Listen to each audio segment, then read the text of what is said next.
A noisy neighborhood in North Fond du Lac is now a little quieter. That's because the village closed part of Lakeshore Drive at a railroad crossing to keep train whistles from blowing around the clock. Chad Doran brings us this Fox 11 follow-up. From morning until night, and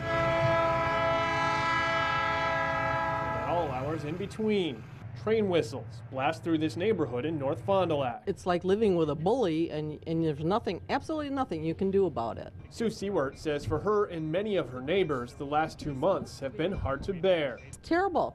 You know, 2, 3, 4 in the morning, they go 24/7, so they don't care, and they're irritating. Federal regulations stipulate whistles blow at every public crossing. However, North Fond du Lac used to have a quiet zone designation.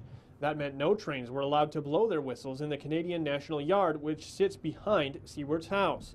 The designation was taken away following several accidents in 2007, where the tracks crossed Lakeshore Drive.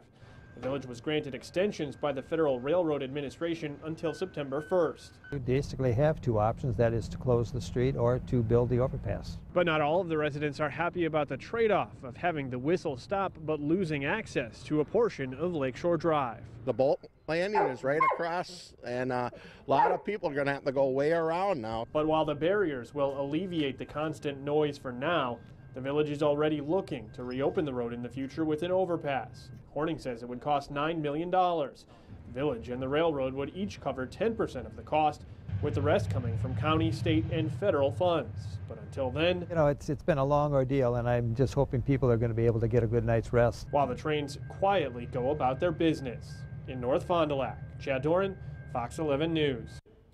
Plans for an overpass across the tracks are in the design and engineering phase right now. The village says it'll wait to begin building the overpass until it can secure the funding.